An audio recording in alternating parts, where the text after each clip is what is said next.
ఓం నమ శివాయ. ఈ నెల మే 16వ తేదీన శని అమావాస్య. ఈరోజు ఏ పనులు చేయాలో ఏ పనులు చేయకూడదో ఈ వీడియోలో తెలుసుకుందాం. వీడియో నచ్చితే లైక్ చేయండి. లేట్ చేయకుండా వీడియోలోకి వెళ్ళిపోదాం. ఈ నెల మే 16వ తేదీన శనివారం నాడు అమావాస్య ఏర్పడుతుంది. అలాగే జయంతి కూడా కలిసి రావడం విశేషం. కాబట్టి ఈ రోజున శనిదేవుడిని పూజించండి. స్త్రీలు తెల్లవారుజామునే నిద్రలేచి ఇల్లంతా శుభ్రం చేసుకొని పూజ చేసుకోండి. శివుని ముందు నువ్వుల నూనెతో దీపం వెలిగించి పూజించండి. శుభ ఫలితాలు కలుగుతాయి. ప్రతి ఒక్కరూ త్వరగా లేవాలి. ఆలస్యంగా నిద్రలేస్తే శని దోషాలు ఉండవచ్చు.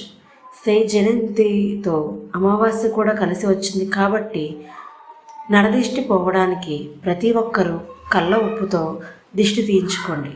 అంతేకాదు, ఒక పచ్చి నిమ్మకాయని తీసుకొని మీ ఇంటి గుమ్మానికి ఎదురుగా నిల్చొని దిష్టి తీయండి. ఆ నిమ్మకాయను ఎవరు తొక్కని ప్లేస్లో పడేయండి. ఇంట్లో ఉన్న ప్రతి ఒక్కరికి ఆ అనారోగ్య సమస్యలు, ఆర్థిక సమస్యలన్నీ తీరిపోయి మీ ఇంటికి మంచి రోజులు రావడానికి ఇంటి గుమ్మానికి ఒక గుమ్మడికాయని కట్టండి. నరదిష్టి కూడా తగ్గుతుంది.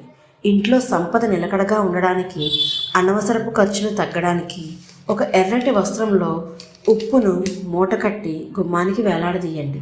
ఖర్చులు తగ్గి డబ్బు రావడం ప్రారంభమవుతుంది. ఆదాయం కూడా పెరగడం గమనిస్తారు. కాలికి కట్టిన నల్లదారం మార్చుకోవడానికి ఈ అమావాస్య రోజు బాగా పనిచేస్తుంది. ఇంట్లో ఉన్న ప్రతి ఒక్కరూ, ముఖ్యంగా చిన్నపిల్లలకు కాళ్ళకు నల్లదారం కట్టండి. స్త్రీలకు ఎడమ కాలికి, పురుషులకి కుడికాలికి నల్లదారం కట్టుకోవాలి. అలాగే ఇల్లు తుడిచే నీటిలో రాళ్ళ ఉప్పు వేసి తడబట్టను పెడితే దరిద్ర దేవత బయటకు పోతుంది. ఈరోజు నల్ల నువ్వులు, నూనె, ఉప్పు కొన్ని ఇంటికి తేకూడదు.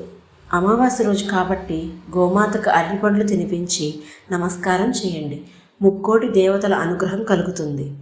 అలాగే అమావాస్య నాడు పితృదేవతల ఆశీర్వాదానికి అనుకూలమైన రోజు. అందుకే ఈరోజు మధ్యాహ్నం కాకికి అన్నం పెట్టండి. ఆహారం పెట్టినప్పుడు ఒక చిన్న గ్లాసుతో నీరు ఆ ఆహారం పక్కన ఉంచండి.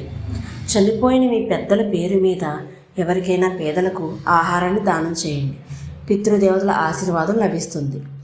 ఈరోజు పురుషులు గడ్డం తీసుకోవడం, జుట్టు కత్తిరించడం చేయకూడదు.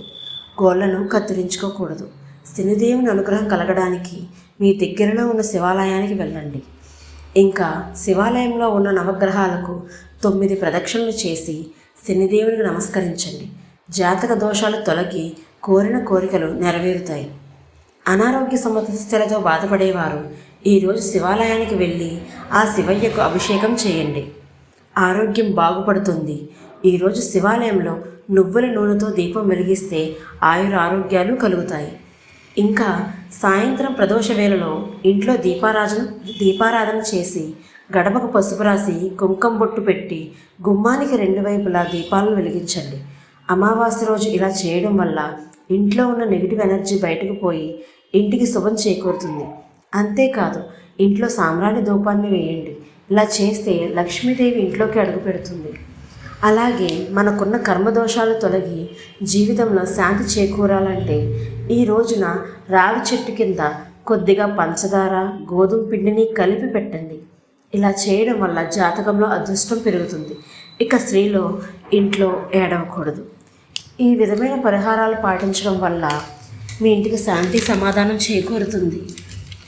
మీ జీవితంలో కలిగే మార్పును మీరే గమనిస్తారు. వీడియో నచ్చితే లైక్ చేయండి. మన ఛానల్ సబ్స్క్రైబ్ చేసుకోండి. Thank you.